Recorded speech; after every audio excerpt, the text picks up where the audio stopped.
Hey, this is Coach Charlene, and welcome to the Whispers of Wellness. So, I wanted to dig into a topic that really hasn't been talked about.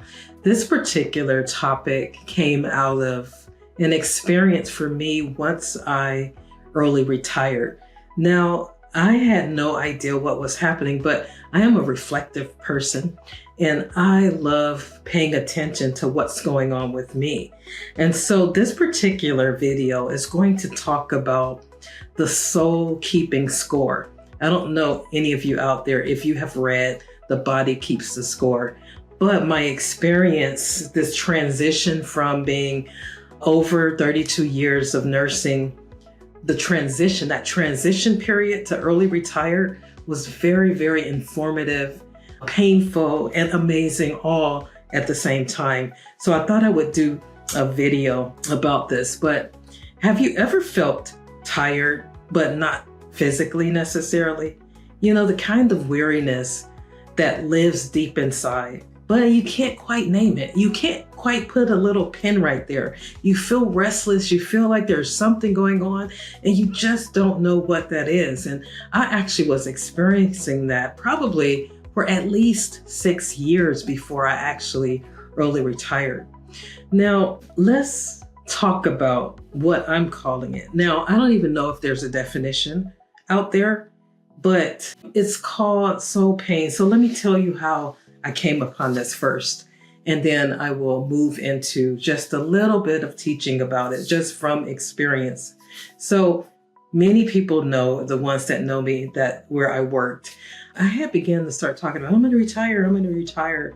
You know, I had start feeling a little bit irritated, frustrated, not necessarily with the job itself. The job was amazing. I learned a lot. I grew a lot. There were so many amazing, wonderful things that I can say about my organization. I mean, it was where I found my voice. It was where I was able to add value and to contribute for the higher good. But still, there was still something on the inside of me, just a little restless and a little irritated, a little frustrated. And, I just couldn't put my finger on it. And so I went on what I call a little sabbatical. I decided, because one thing that I did not do a good job of is taking vacations, taking times to pause. And even though I knew that that's what I needed to do, but the work just seemed to keep coming. And every time that I would be off, and then when I come back, it's like triple to do. So a lot of times I would just prevent from doing it, or I would go on vacation and actually take some of the work with me, which we know is a no-no. And I knew that as a Caritas coach, as a heart math trainer, as a healing facilitator, as a transformational agent, that is not what you do. But yet I still was doing that. And so here we go. We're approaching 2024 at the time. And I decided to take 30 days off to pause. And it was absolutely an amazing thing that I did, because me slowing down, stopping, was my confirmation that it was time for me to early retire. Now, I had been saying it for many years. What was the difference than me saying, oh my gosh, I'm getting ready to retire like 6 years ago, and then me actually taking action and doing it? What was the difference? I took the time off. I had such an inner knowing within myself that if I did not early retire, then my well-being was going to be at stake. Not that it was anything wrong with the organization. So what I found out, though, this was post-retirement, because while I was going to work, I was writing my book, I was creating content, I was doing my podcast, I was doing all the things that really brought me joy. Because in 2022, I started When the Moment Chooses You, the podcast where I interview trailblazers and change agents that dared to dream, that dared to disrupt their system in themselves and to do something different. So I had found meaning with doing that. But still, that little nagging voice that stays on the inside of you until you say something, the little whisper of the heart is what I call it. And so what I decided, I put a date on it, because nothing happens until you put a date. We know about goal setting And a goal really isn't a goal unless you put a deadline on it, because our brain loves deadlines. And so I finally said, okay, June, I think I said like 7, 2024 or something like that. And so I actually retired on July 7th, 2024, but I at least put a date. It only extended for a month because I was going to bring contribution to my organization by teaching something. And so, but my mind was made up. January, I came in with a whole different narrative, a whole different mindset. My mindset at that time was like, okay, wow, finally, I'm making the decision. I made the decision. Now let me align what I need to align, train who I need to train so that I can move out and expand and do the things that's in my heart to do. I don't know about you, but there are times where my heart is talking to me. My spirit is trying to tell me something. See, that's where the restlessness came from. And that's why it's important for you to pay attention to what's happening within you. You know, we are a 3-part being. We're body, spirit, soul. So, you know, we have to pay attention to that. So my soul was trying to get my attention probably 6 years ago, but I was not at the point where I was even comfortable enough to say, okay, I'm going to retire. Although I could have. So see, I could have retired if I wanted to 6 years ago, but I decided to stay in. And what really helped me to stay longer is me being able to contribute, me being able to do the work of a Caritas coach, to innovate programs, to help people to increase their resilience, to sustain themselves in the midst of challenges. Like that is like superpower. I love facilitating things like that. So then I'm going somewhere. So then when July hits, it's time for me to retire. I was like super excited. And so I retired, and all of the books, all of the content, all of the things that I thought I would be doing, I hit a point where I was literally stuck. It was as if I was still in prison. I still had shackles on, but I was free. And so I decided it's time for me to pause again. And so I paused. I went outside, started walking in nature. I call it my God walk. And that is where the revelation hit me. I had been experiencing soul pain in every layer of trauma and challenge and issue that I had dealt with within the system that I didn't deal with properly. It all came rising to the surface. Now, you may ask the question, well, why couldn't you deal with it while you were there? Guess why? Because I was too busy to deal with it. Many of you are so busy that you don't even pay attention to that still, quiet voice that's trying to tell you to do something. And I know that you know I'm right about that. I was too busy to listen. I was moving around, doing too much, working hard, working all the time, never able to really have that downtime like I really wanted to have. And so I was too busy to pay attention. And I'm a very optimistic and a very positive person. And so you're not going to see me dwelling in the dumps. You're not going to see that, because that drains your energy faster than anything else. So I'm optimistic. I'm a positive person. I know how to weather storms. I've been through a lot of different challenges in my life. So it's easy for me to navigate complex situations and disruptions. And so when you're strong like that, you tend to not pay attention to things that are like, okay, no, that's not really bothering me. I'm not going to allow that to bother me. And it doesn't bother you at the moment, but it's when you get quiet. See, when I got quiet, that's where I was able to actually see what was going on. So every layer of soul pain began to start surface and rise to the top. And I actually allowed it to happen because I was stuck. I couldn't create. And I'm extremely creative when I can get the opportunity to do that. And now here I am with all of this free time, after vacationing, after doing all of that, I still was not able to release what was coming from the inside of me. So that soul pain was like a block. And so I had to release the layers of it.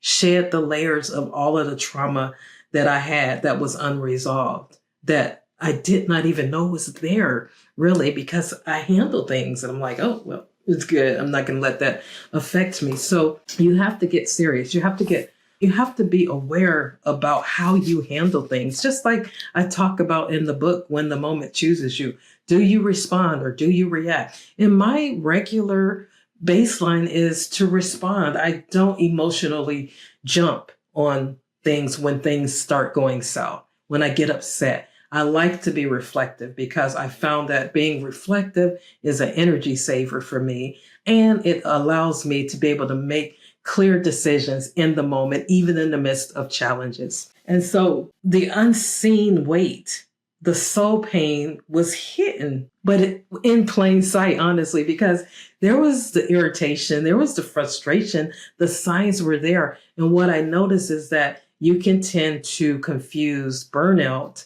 with misalignment. I was literally misaligned for those several years. Now, the whisper of my heart was trying to tell me to do something different. So I knew to do something different, but I didn't know what it was exactly. Is it a new position? Is it something that I need to do within the organization? Is it something else that I'm supposed to be doing that my heart is calling me to? So I have a coach, it's Coach Al Hollingsworth. And, many years ago, he has spoke these words to me, and I'll never forget it because it started coming back as I was dealing with all of the different things that I was working through when I retired. But he said, Charlene, you are trying to swim around in the swimming pool when God is calling you to the ocean, and he wants the ocean to pour back into the pool. And I was like, oh my God, this is like so true. See, I'm comfortable where I was. I mean, I was there for 23 years, basically on the same unit, just had elevated a few levels, but basically doing the same thing. So I was swimming around in the swimming pool. And nothing wrong with swimming around in the swimming pool. But when you know there's something more that you're supposed to be doing, that thing is going to bother you and irritate you and make you frustrated until you step into what it is that your heart is trying to get you to do. And so that is really what happened. But let's see here. What isn't revealed isn't healed. Just acknowledging something is there is a sacred step forward. I wanted to say that because what isn't revealed isn't healed. If it has not been revealed to you, then it isn't healed. And so that's why the quiet time is so critical when you're going through something. If you are listening to me right now and you are having some struggles, of whether it's you're stuck, whether you're feeling like you're not enough, whether you're feeling like, man, I'm just really exhausted from being in this situation, whether it's time for you to level up and expand, whether it's time for you to turn in the towel, whether it's time, whatever it is for you, you have to start listening to that little whisper in your soul, because your soul is speaking to you more than you know. Most of us turn a deaf ear to it and we don't listen to it because we love to be comfortable. We love our comfort zones because our comfort zones keep us safe. And that is exactly what will prolong you staying somewhere where it's really time for you to go. And so I talked about number one, the unseen weight of the soul pain. I didn't see it at first.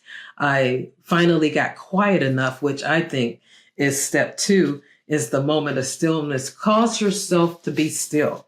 I'm telling you, even in the midst of me saying, okay, I'm going to pause for 30 days. I'm not going to write. I'm not going to do anything. Do you know that Charlene tried to create busyness? Okay, I don't think you hear me there. You know how you are. You're trying to create busyness when it's time for you to pause and be still. And so this is so important. I had to, with intentionality, say, no, Charlene, you're not going to do that. You're not going to create busyness for yourself. You're going to be still. See, I always talk about this. So the inner coach had to begin to combat with the inner critic. See, that inner critic that values being seen, that values actually believing that value is in productivity, that inner critic that feels like, well, I'm not doing anything. So am I still important? Am I still worth anything? That inner critic is what I'm talking about. That is who I had to combat so that I can really understand where this soul pain was coming from. Just because you are still does not mean that you are not productive. There's many people that are running around, busy moving, but there's no life in the moments that they're spending. You see what I mean? So it's really important for you to determine for yourself what that is. Now, let me see the healing part. First of all, the takeaway number 2 I'm going to give you: stillness isn't weakness, it's soul work. The soul work is so important. You move from, I remember even when I started When the Moment Chooses You, I had to move from anger and frustration to action and impact. It's the same thing. I had to get quiet enough so that I could hear what my whisper was telling me to do. That really was trying to get me to step into something that I was destined to do from the beginning. Right? Okay, so number 3, healing begins the moment you say, I matter too. You matter. Your well-being matter. You taking assessment of where you are on the well-being meter. Are you truly taking care of yourself? Oh yeah, I go to the gym, but are you not cutting off when it's time for you to cut off? When you leave work, can you leave work at work and then have home at home? Have you been able to distinguish and to delineate time for you?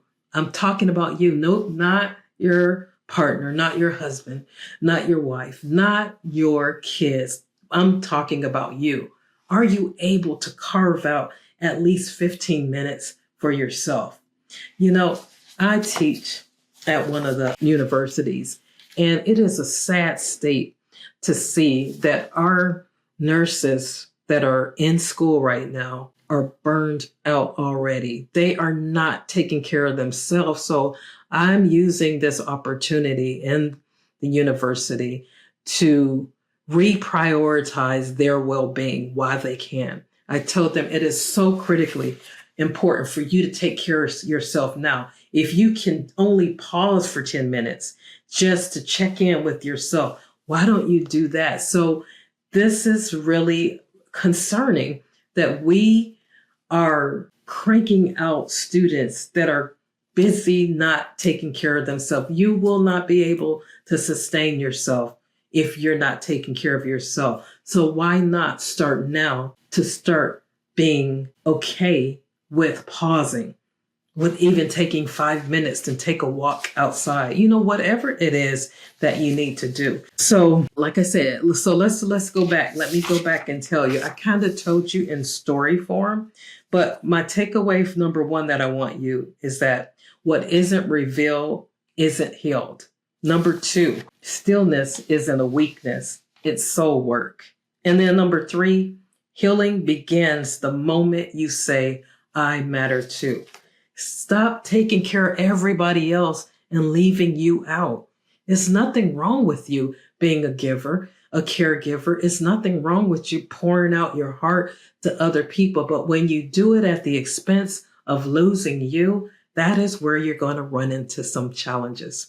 And so I want you to do this. I have a framework that I'm going to leave you with, and it's called the Soul Framework. I'm really getting into these frameworks. If you notice over my shoulder here is my banner. You can't see the whole thing, but it's my banner that I use at events, and it's the Wellness Whisperer coaching and consulting company. And if you notice right here to my right shoulder is the Heart Framework. So the Heart Framework is a strategy that I use with any organizations that I will be working with. I am going through it with the Heart Framework because I feel like that one is more aligned with my core values of what I want to bring, where my superpower is, where my impact is. And its heart is healing, it's engagement, it's authenticity, it's resilience, and then it's transformation. And I'll talk to you a little bit more. I did on the other video, but I'll tell you more when we work together. But here, I want you to do this framework for this particular video. And it's called Soul. S is for stillness. Create a space for silence and spiritual listening. I'm talking about deep, deep listening. Don't take your phone with you. You quiet all by yourself. And I know it is so difficult for us with the overstimulating technological world for us to not be overstimulated. But you're going to have to start taking some time just for you so that you can hear your inner whisper, the whisper of your heart, your soul trying to talk to you. So that was the S. The O is own it. Acknowledge what you're feeling without shame. I am so vulnerable about what I have been experiencing because I know one thing about it. When I share, I know that somebody else that just can't voice it is being touched, is being impacted. So own it. It's okay for you not to be okay. Like, it's okay. It's just not staying and taking up residence there. And so the U is to uncover.